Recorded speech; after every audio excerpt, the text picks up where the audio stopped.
Hi there, welcome to the Upcycled Design Lab. My name's Cindy and I craft using recycled and repurposed materials. If you're new here, I hope you'll stick around and check out some of my other upcycling tutorials. And if you like what you see, you can check the subscribe button below any of my videos to become a subscriber. Also, if you'd like to be notified when I upload new videos, be sure to check the bell icon as well. So today I'm going to be using some old mattress foam and a lot of old jeans to give our footstool a much needed makeover. So here's our footstool. Don't judge, it's pretty hideous. It was a nice, great big footstool when we got it. I love the size of it. I've covered it a couple different times. I've repaired the original upholstery under here, and then most recently I just threw this other piece of fabric on top. But our dogs sleep on it and they've been pretty hard on it. And most recently they've obviously chewed up the corners and even gotten into the foam over on this side.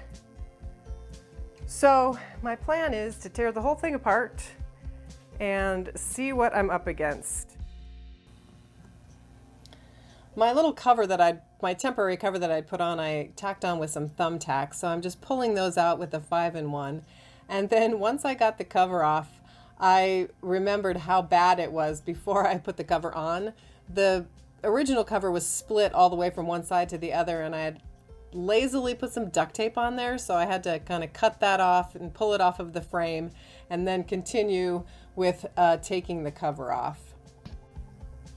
I wasn't sure how this was assembled, but it turns out that it had two frame pieces. One of the frame pieces was assembled with the cushion, and the other piece was assembled with the legs. So I just had to unscrew those two pieces to continue taking the top apart. There was a layer of backing and some piping and the main fabric that were all just stapled onto the frame. So there was a lot of staple pulling to get the whole thing apart. The two main tools that I used to get the staples out were a 5-in-1 putty tool just to kind of pry the staples loose, and then I used some end cutting pliers to pull the staples out. You could probably use regular pliers, but the end cutting pliers are just a little easier to grab the pieces of metal with, and if you need to, you can also use them just to cut the metal pieces, a nail or the staples, if you can't get them pulled out. So there's been an interesting development. You can see in here, I thought the foam was a lot thicker, but you can see down into the frame here. And then there's just this sort of strapping system that I think gives it a little bit of a spring. But the foam is actually much thinner than I thought it was. So there's an awful lot of staples in this cover, but I'm going to keep tearing it apart and I'll be back when I have it down to the frame. So I finished removing one side of the covering fabric, and I've discovered a couple of other things here I wasn't expecting. There's some batting on here, which I don't really have any batting. I'm probably not going to try to replace that. And there's also a thin piece of foam along the frame, which I am going to try to salvage. So it's come loose in a couple places, and I'll probably just go back and try to glue that back on and save that piece of foam.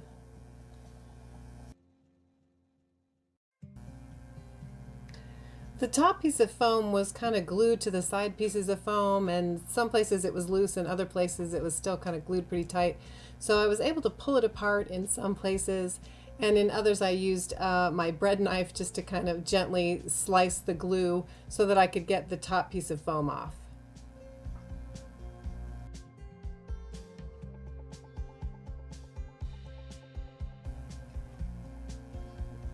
Here I'm just using a little bit of Elmer's glue to tack the foam pieces back to the side, just to hold them in place until I can get the cover on.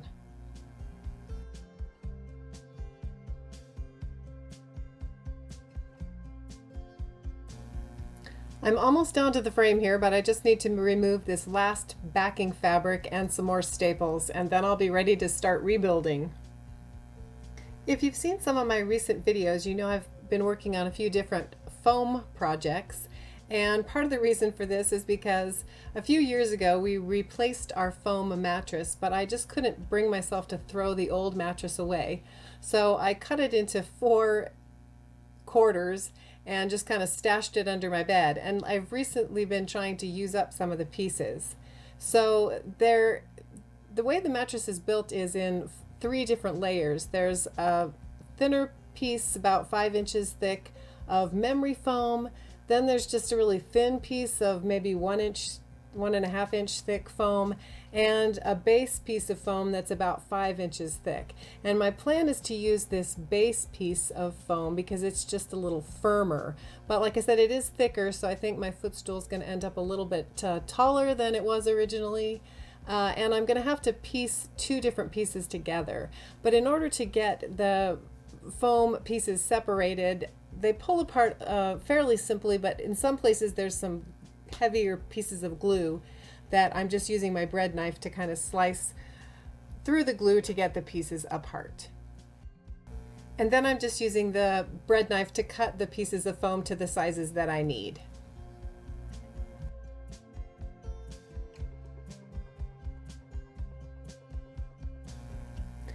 To replace the liner piece, I'm using an old sheet and I'm just tearing it to the size that I need, and then tucking under the edges a little bit and using a staple gun to staple the piece in place. And I'm just working from end to end and side to side to make sure that I'm keeping the piece of fabric tight. I'm switching gears now to making the cover. So I've gathered up all of my old jeans and I'm just cutting down the side seams to make some nice flat pieces.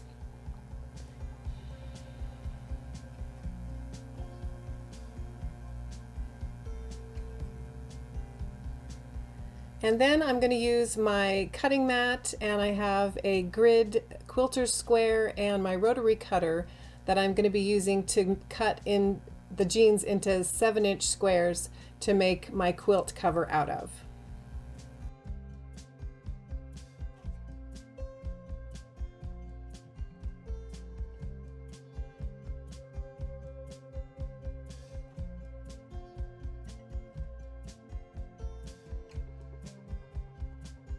So I've finished cutting all of my denim squares and I'm ready to take them to the sewing machine and sew them together. I'm just going to use a 1/4-inch seam, and then I'll sew them in rows, press the seams open, and then the rows will be ready to stitch together. So here's a couple of rows that I've already completed sewing. And you can see on the back side where I've pressed open the seams.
Once I was finished sewing the denim cover together, I used the staple gun to attach it to the frame, covering the foam, and working from side to side and end to end to keep the fabric tight.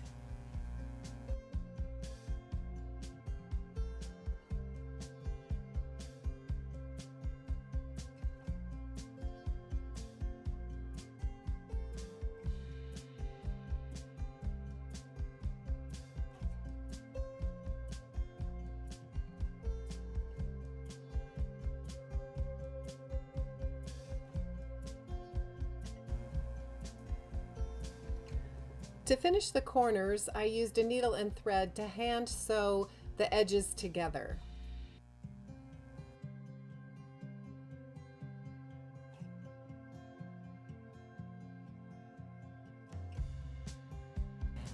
And then another piece of sheet was added to finish off the bottom.